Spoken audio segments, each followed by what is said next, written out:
a paper from Duke and Princeton that increases the kinship and FST estimates between human population. No, I haven't looked at this. If you want, I can Google it quickly. New kinship and FST estimates.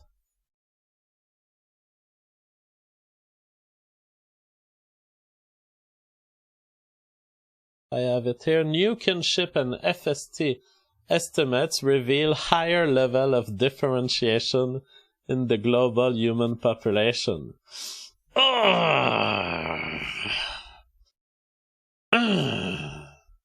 I'm happy. That's the face I do when I'm happy.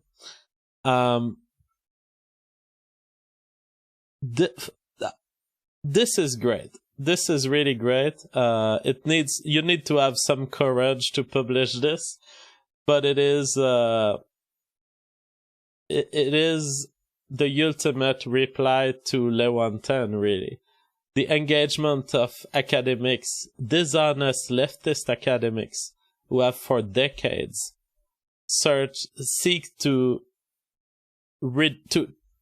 make humans more like each other, to use every possible lies to reduce distinction. And one day the facts come back at you. I don't know these authors, so I'm not like John D. Story and Alejandro Ochoa. I'm sure they're not right-wingers. I'm sure they're just guys who said, let's measure this shit for real. But the facts, that's how they come back. They come back not through ideological advocacy or militancy. They come back just because at some point some guy says, I'm gonna do an honest work about it.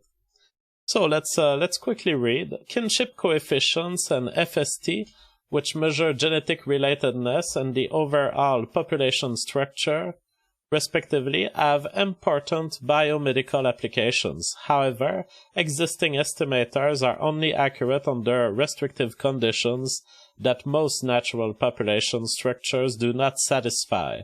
We recently derived new kinship and FST estimators for arbitrary population structures. Our estimates on human datasets reveal a complex population structure driven by founder effects due to dispersal from Africa and admixture. Notably, our new approach estimates larger FST values of 26% for native worldwide human populations and 23% for admixed Hispanic individuals, whereas the existing approach estimates 9.8 and 2.6 respectively.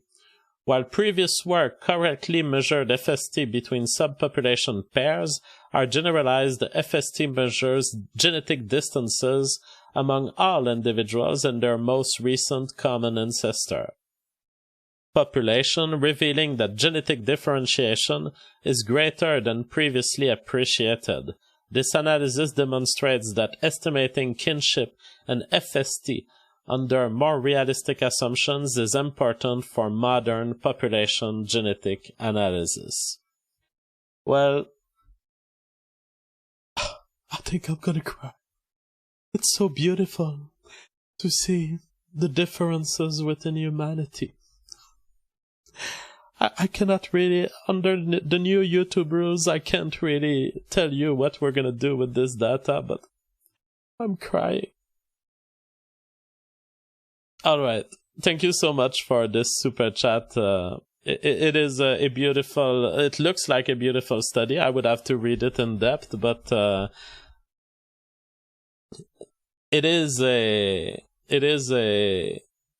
suspicion that I've always had. When I was looking these Lewontin studies that were looking at like 11 genes on 50 subjects, and I was like, can you really capture the complexity of human variation within the black race with 50 subjects? And I was like, one day we're gonna be stunned. And it seems that this has been published on May 30. I mean, in terms of evaluating FST, they seem to have developed new mathematics. I don't know the detail of them because I haven't read. But yeah, I mean, you're faced with a very big problem.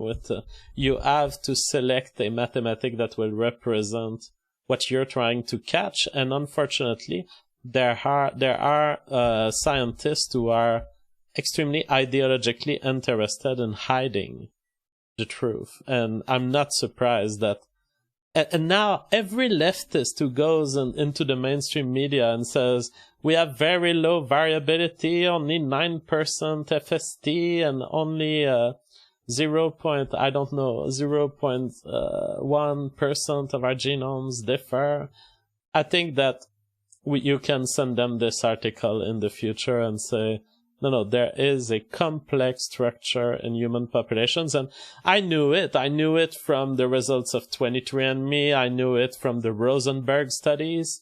But it's good to see people who come at it with a mathematical approach that seeks to capture the complexity of the information structure in human genetics.